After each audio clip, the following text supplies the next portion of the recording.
Hello students, VIC में अमित कुमार सोनी स्वागत करता हूं। दोस्तों, वीडियो को जो भी पहली बार देख रहे हैं चैनल को सब्सक्राइब कर दें, लाइक करें, अधिक से अधिक शेयर करें। दोस्तों, आज है 24 जुलाई और करंट अफेयर्स में आपका स्वागत है। जानते हैं बहुत सारी न्यूज़, नई नई जानकारी देश और दुनिया की। तो दोस्तों, आइए स्टार्ट करते हैं न्यूज़ नंबर 1 से। दोस्तों, थायरोकेयर कंपनी ने भारत में हर्ड इम्यूनिटी होने का दावा किया है। ये हर्ड इम्यूनिटी क्या है? दोस्तों, जब इम्यूनिटी नहीं होती और यदि कुछ ही लोगों को वैक्सीन लगी हो, जैसे कि कोरोना वायरस की यदि बात करें, तो यदि इसमें एक इंसान संक्रमित हो तो वह औरों तक भी फैला सकता है। लेकिन बहुत से लोगों को यदि वैक्सीन लग गया हो और वो किसी भीड़ में शामिल होता है तो संक्रमण आगे नहीं फैल पाता है, तो समुदाय भी सुरक्षित रहता है और यहाँ पर कम्युनिटी डिसीज फैलने का खतरा नहीं रहता। इसी को हम बोलते हैं हर्ड इम्यूनिटी। अब इसके बारे में थायरोकेयर कंपनी ने क्या कहा है। इस कंपनी ने दिल्ली में एक रिसर्च की थी और ये एक प्राइवेट लैब है। इसने दावा किया कि भारत की 15% आबादी यानी कि 18 करोड़ भारतीयों में कोरोना वायरस के खिलाफ एंटीबॉडी डेवलप हो चुकी है। वहीं दिल्ली का सर्वे कहता है कि हर चौथे नागरिक में कोरोना वायरस के खिलाफ एंटीबॉडी है। इसका क्या ये मतलब निकाला जा सकता है कि हर्ड इम्यूनिटी जिसका इंतजार था वह भारत में डेवलप हो चुकी है, अब आगे कोरोना का स्प्रेड नहीं होगा। तो जानते हैं कि इसमें विशेषज्ञ क्या सच्चाई बताते हैं, देखते हैं। हर्ड इम्यूनिटी के बारे में साइंटिस्ट कहते हैं कि अभी कुछ कहने की स्थिति नहीं है। वैज्ञानिक कह रहे हैं कि हर्ड इम्यूनिटी की निर्भरता बढ़ाई तो स्वीडन की तरह नुकसान उठाना पड़ेगा। बुजुर्ग आबादी इससे खतरे में आ सकती है, इसलिए अभी ये मानना सही नहीं होगा कि यहाँ पर इंडिया में हर्ड इम्यूनिटी फैल चुकी है। चूंकि स्वीडन और यूके ने इस हर्ड इम्यूनिटी की पॉलिसी अपनाई थी, मान लिया था कि जब ज्यादातर लोगों को कोरोना वायरस हो जाएगा तो अपने आप ही इसका संक्रमण थम जाएगा। तो दोस्तों, यहाँ पर इंडिया के लिए ये चीज लागू नहीं होती है, इसलिए इसका ये दावा सही नहीं है। अब भारत का राफेल फाइटर जेट फ्रांस की हैमर मिसाइल से होगा लैस। जानते हैं इसके बारे में।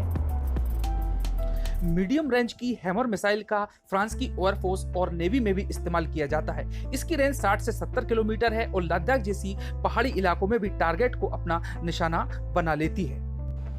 इसकी विशेषता है कि फ्रांस की वायुसेना के लिए बनी ये हैमर मिसाइल 60 से 70 किलोमीटर की रेंज तक किसी भी तरह के टारगेट को तबाह कर सकती है। 5 राफेल का पहला बैच जुलाई के आखिर तक भारत आ सकता है। इन्हें अंबाला एयरफोर्स स्टेशन पर वायुसेना में शामिल किया जाएगा।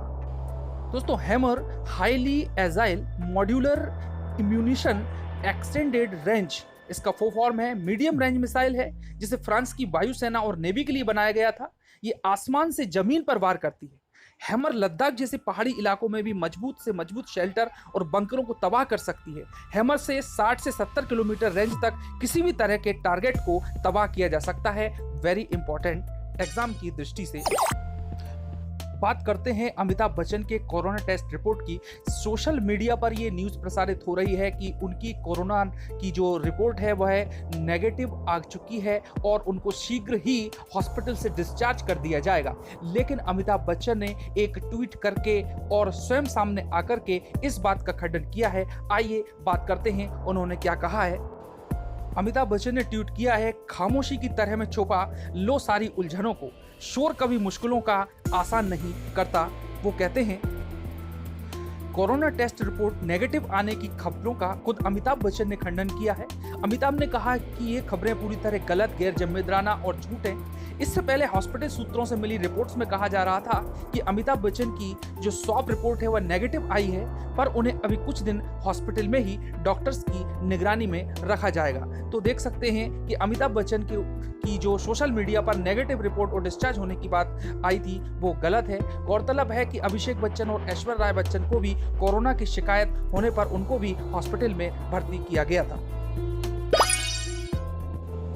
बढ़ते हैं अगली न्यूज की ओर। चीन का rover mission 2 Mars launch. Mars यानी मंगल ग्रह पर 6 पहियों वाले एक रॉकेट को तियानवेन 1 रॉकेट से रवाना किया है, वहां की भौगोलिक और भौतिक दशाओं की जानकारी के लिए। तो आइए दोस्तों, इसके संबंध में क्या एक वीडियो क्लिप के माध्यम से जानकारी दी जाएगी। तो पूरी जानकारी इस प्रकार से है कि चाइना ने मंगल ग्रह के लिए एक चीनी मिशन लॉन्च किया। ये मिशन उन्होंने तियानवेन 1 रॉकेट की सहायता से एक 6 पैरों वाले रोबोट को साथ में भेजा, इस रोवर को भेजा और ये पता लगाएगा वहाँ की भौगोलिक दशाओं के बारे में, वहाँ की मिट्टी और वहाँ के वातावरण के बारे में। तो 3 महीने की ये लैंडिंग की कोशिश नहीं करेगा रोवर, उसके बाद में किसी भी डेट तक ये पहुँच सकता है मार्स के अंदर। और यूएस ने भी 1970 में यही रणनीति अपनाई थी जो कि सफल रही थी। और इस प्रकार से एक कोरोना काल में जो चाइना ने एक बहुत बढ़िया कदम उठाया है कि उन्होंने मार्स पर अपने पैर जमा लिए। अगली न्यूज है, इजराइल और भारत मिलकर बनाएंगे 30 सेकंड में रिजल्ट देने वाली टेस्टिंग किट। तो दोस्तों ये सबसे कम समय में रिजल्ट देने वाली टेस्टिंग किट होगी। जानते हैं क्या होगा इस न्यूज में।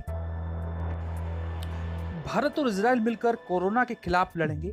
भारत में इजराइल के दूतावास ने कहा है कि आने वाले हफ्तों में इजराइल और भारत मिलकर कोरोना के खिलाफ लड़ाई लड़ने वाले हैं। इजराइल से रक्षा मंत्रालय और वैज्ञानिकों की एक टीम स्पेशल फ्लाइट से नई दिल्ली आएगी। यहां भारत के मुख्य वैज्ञानिक के विजय राघवन और डीआरडीओ के साथ मिलकर 30 सेकंड में रिजल्ट देने वाले रैपिड टेस्टिंग किट को बनाया जाएगा। इजराइल कोरोना से लड़ने की कई तकनीक भी मुहैया करवाएगा और भारत को मैकेनिकल वेंटिलेटर भी देगा।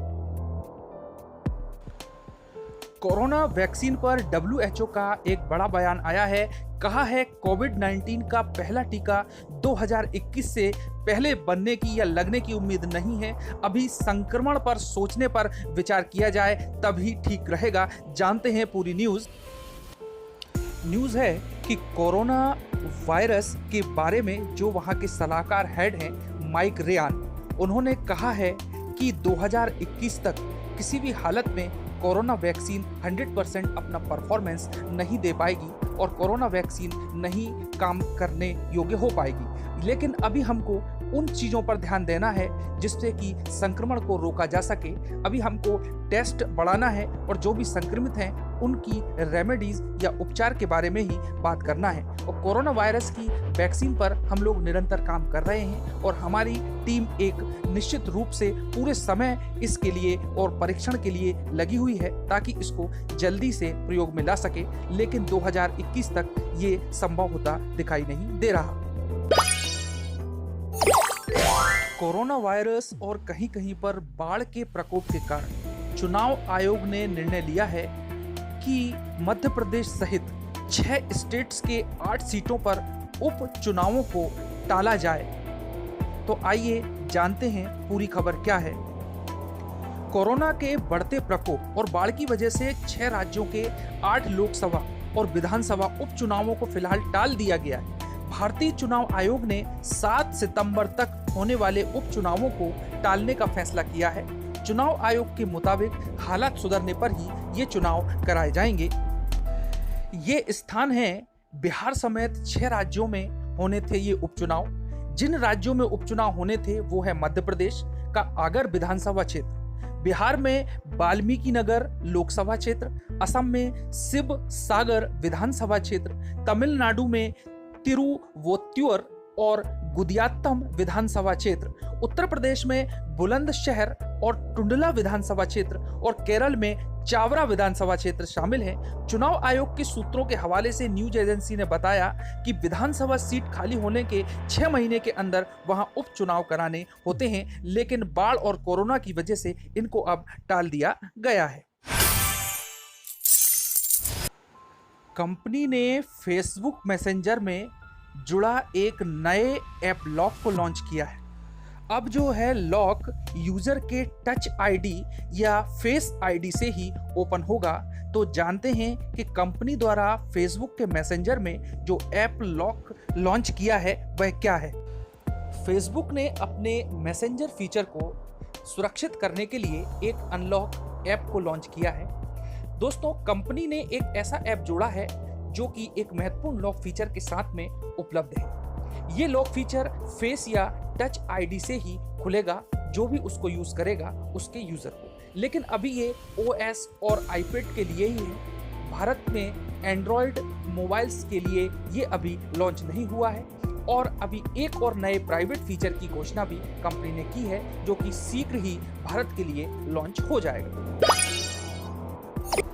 जाब्रा कंपनी ने लॉन्च किया है elite 45H on ear headphone. विशेषता है कि जब ये फुल चार्ज हो जाएगा तो आप इससे 40 घंटे तक बातें कर सकते हैं या लगभग 50 घंटे तक गाने सुने जा सकते हैं। तो आइए देखते हैं उन महत्वपूर्ण फीचर्स को जो कि इस हेडफोन के हैं।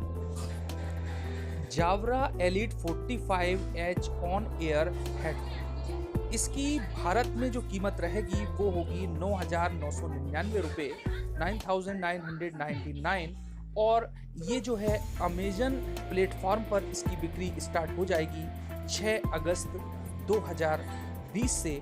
और आप देख सकते हैं कि ये किस प्रकार से इसका बैटरी बैकअप है। लगभग 50 घंटे का इसका बैटरी बैकअप है, इसकी लाइफ है।